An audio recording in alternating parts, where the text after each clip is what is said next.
नमस्कार, मैं हूं यशमी जहान और आप देख रहे हैं समाचार संग्रह प्लस। आज पूर्व मुख्यमंत्री कल्याण सिंह का तिरोदशी संस्कार हुआ, जहां पर मुख्यमंत्री योगी आदित्यनाथ ने स्वर्गीय कल्याण सिंह के श्रद्धांजलि कार्यक्रम में शामिल हुए। आपको बता दें कि योगी आदित्यनाथ के साथ इसमें डिप्टी सीएम केशव मौर्य और कई बड़े दिग्गज नेताओं ने भी शिरकत की। साथ ही उत्तर प्रदेश के कृषि मंत्री सूर्य प्रताप शाही पूर्व मुख्यमंत्री दिवंगत कल्याण सिंह के 13वें संस्कार में पहुंचे। उन्होंने कल्याण सिंह को लेकर कहा कि वे विराट व्यक्ति थे, धनी थे। उन्होंने कहा कि 1982 में उनसे उनका संपर्क हुआ था। पूर्वांचल में उनका पहला दौरा कराया था, तब से अब तक उनका हमेशा साथ रहा। साथ ही कई दिग्गज नेताओं ने आकर उनको श्रद्धांजलि दी। बता दें, पूर्व मुख्यमंत्री कल्याण सिंह का 31 अगस्त को निधन हो गया था। 31 अगस्त को नरोरा स्थित गंगा घाट पर उनका अंतिम संस्कार हुआ था। बुधवार को त्रयोदशी संस्कार को लेकर एक हफ्ते से तैयारियां चल रही थी। हालांकि एक दिन पहले बारिश शुरू हो गई थी, इससे तैयारियों में कुछ दिक्कतें आईं। बुधवार सुबह 10:30 बजे अतरौली में ब्रह्मभोज की शुरुआत हो गई थी। सुबह हवन हुआ, उसके बाद ब्राह्मणों को प्रसाद ग्रहण कराया गया। इसी के साथ ग्रामीणों के आने का तांता भी शुरू हो गया।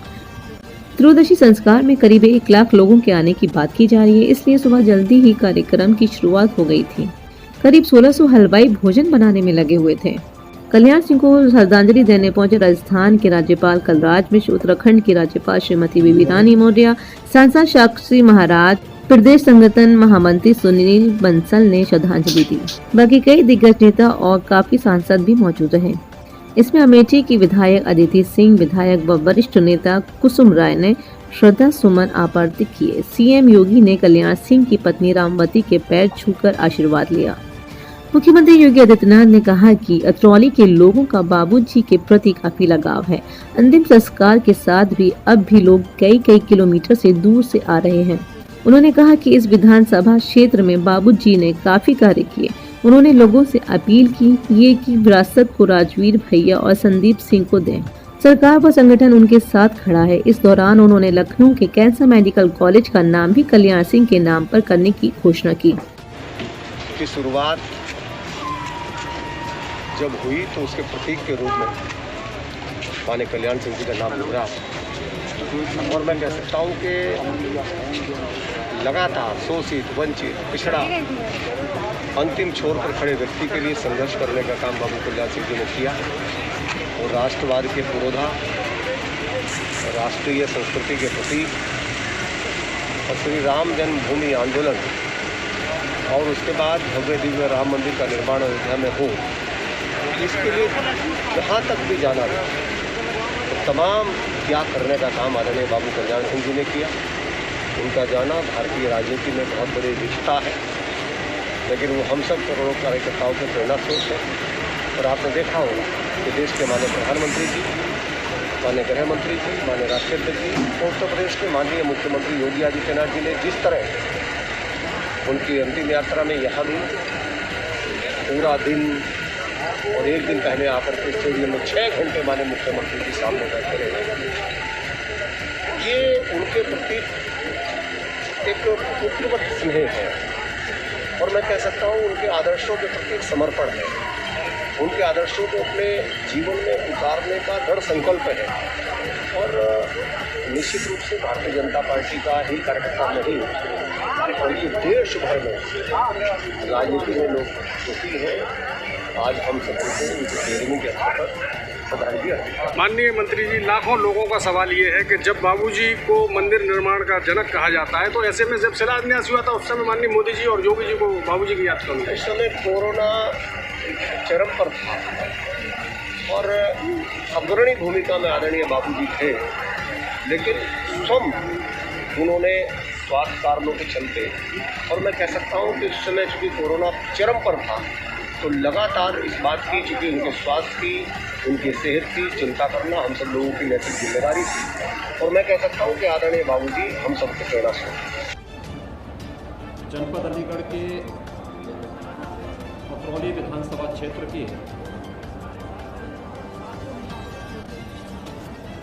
एक छोटे से गांव में एक सामान्य किसान परिवार में जन्म लेकर के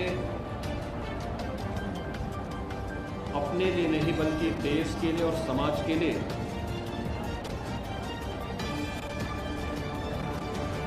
समर्पित होकर के जीने का जो संकल्प सरदेव बाबूजी ने लिया था,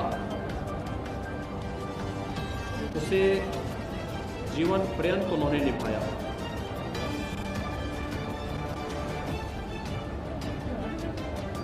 और यही कारण था कि जब भी उन्हें जो जिम्मेदारी दी गई, चाहे वह राष्ट्रीय स्वयंसेवक संघ की ओर से, भारतीय जनसंघ की ओर से, भारतीय जनता पार्टी की ओर से, उन्होंने संगठन और सरकार दोनों दायित्वों का पूरी प्रतिबद्धता के साथ, पूरी ईमानदारी के साथ और पूरे समर्पण और पूरी दृढ़ता के साथ निर्वहन किया। हजारों और सैकड़ों वर्षों के उन सपनों को साकार करने के लिए जिस भी प्रकार के निष्ठा और जिस भी प्रकार के त्याग और बलिदान की आवश्यकता पड़ी, सरदेव बाबूजी कभी उससे पीछे नहीं हटे। चाहे वो 1992 में श्री राम जन्मभूमि पर भव्य मंदिर निर्माण के लिए विवादित ढांचे को हटाने के फलस्वरूप बिना किसी हिचक के अपने पद को छोड़ने का हो, या विवादित ढांचे के हटने के बाद पूरी नैतिक जिम्मेदारी अपने ऊपर लेते हुए किसी भी शासकीय कर्मी के खिलाफ कोई भी कार्रवाई न हो, बल्कि इस पूरी जिम्मेदारी को अपने ऊपर लेने का रहा हो, या उत्तर प्रदेश के अंदर भय मुक्त, भ्रष्टाचार मुक्त एक ऐसी शासन व्यवस्था को स्थापित करने का जो गरीबों के लिए, वंचितों के लिए, दलितों के लिए, पिछड़ों के लिए, समाज के उस तबके के हितों के लिए जो वास्तव में शासन की योजनाओं का हकदार होना चाहिए था, जिसे उन योजनाओं से वंचित किया गया था, इन सब के लिए कार्य करने का सरदेव बाबूजी ने प्रदेश में स्वास्थ्य मंत्री के रूप में, मुख्यमंत्री के रूप में, प्रदेश के बाहर राजस्थान और हिमाचल प्रदेश के राज्यपाल के रूप में अपने शासकीय जिम्मेदारियों का निर्वहन भी उसी प्रतिबद्धता के साथ किया जैसे कोई अपने स्वयं के कार्य को जिस ईमानदारी और निष्ठा के साथ करता है, यह उनके साथ जुड़ा रहा। और यही कारण रहा कि प्रभु श्री राम ने उनकी उस तमन्ना को भी पूरा किया जिसके लिए उन्होंने 1992 में मुख्यमंत्री पद से इस्तीफा देकर के विवादित ढांचे को हटाने की पूरी नैतिक जिम्मेदारी अपने ऊपर ली थी। राम जन्मभूमि आंदोलन के उन बिरले योद्धाओं में सरदेव बाबूजी भी थे जिन्होंने अपनी आंखों के सामने मर्यादा पुरुषोत्तम भगवान श्री राम के भव्य मंदिर निर्माण के कार्य को अपनी आंखों से होते हुए देखा है। आदरणीय प्रधानमंत्री जी के नेतृत्व में 5 अगस्त 2020 को अयोध्या में भगवान श्री राम के भव्य मंदिर के निर्माण का कार्य प्रारंभ हो चुका है। यह भव्य मंदिर देश और दुनिया के करोड़ों करोड़ आस्थावान जनमानस की आस्था के प्रतीक के रूप में उभरेगा, इसमें कोई संदेह नहीं होना चाहिए। लेकिन यह जो संघर्ष श्री राम जन्मभूमि के लिए हुआ था, उस संघर्ष के जो महान योद्धा थे, उन सब योद्धाओं जिनकी एक अंतिम इच्छा रही थी अपने जीवन में, पूज्य संतों में और इस पूरे आंदोलन के साथ जुड़े उन सभी लोगों के उसमें सरदेव बाबूजी भी एक ऐसे अग्रणी पंक्ति के योद्धा थे जिन्होंने श्री राम जन्मभूमि आंदोलन के लिए अपनी पूरी ताकत, अपना पूरा समर्पण व्यक्त किया था। आज सरदेव बाबूजी हमारे बीच में नहीं हैं, भौतिक रूप से हमारे बीच में नहीं हैं, लेकिन उनकी स्मृतियां हम सबके साथ जुड़ी हुई हैं।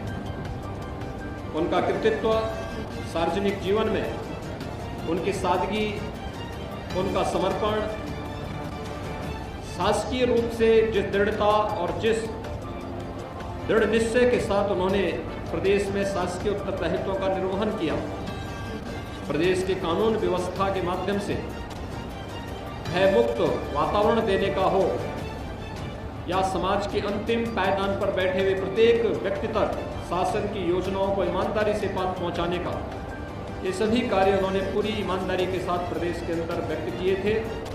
और इसीलिए सरकार ने निर्णय लिया कि लखनऊ में जो अत्याधुनिक कैंसर संस्थान उत्तर प्रदेश सरकार का बना है, अभी विगत वर्ष ही हम लोगों ने उसे यहाँ पे प्रारंभ किया है।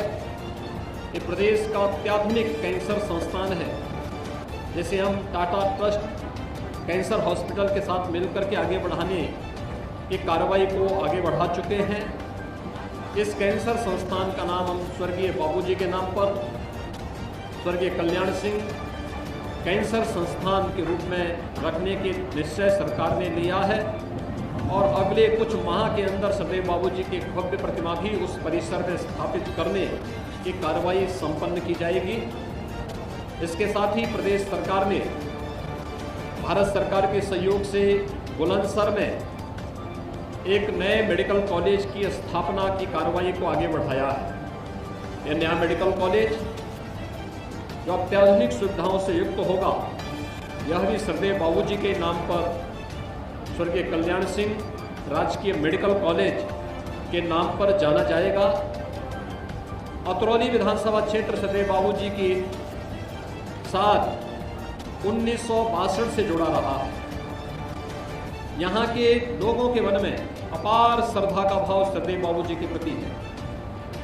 मैं अंतिम संस्कार के दिन भी इस दृश्य को यहाँ पर देख रहा था। जब 23 अगस्त को हम लोगों को यहाँ पर अंतिम संस्कार के लिए यहाँ पर आए थे, तब भी मैंने यहाँ के लोगों के आत्मीयता को, सरदेव बाबूजी के प्रति उनके सम्मान और श्रद्धा के भाव को देखा था। आज भी मैं देख रहा था कई किलोमीटर दूर से लोग पैदल चले आ रहे हैं। क्या श्रद्धा और समर्पण का भाव है। राजनीति में, सार्वजनिक जीवन में लगभग 7 दशक तक कार्य करने और अपने आप भी 2 दशक से राजनीति से अलग होने के बावजूद इतनी श्रद्धा और समर्पण का भाव बिरला ही देखने को मिलता है। मैं यहाँ के नागरिकों के प्रति भी सम्मान का भाव व्यक्त करता हूँ, जिन्होंने बाबूजी को उनके अंतिम क्षण तक सम्मान का भाव उनके प्रति व्यक्त किया है।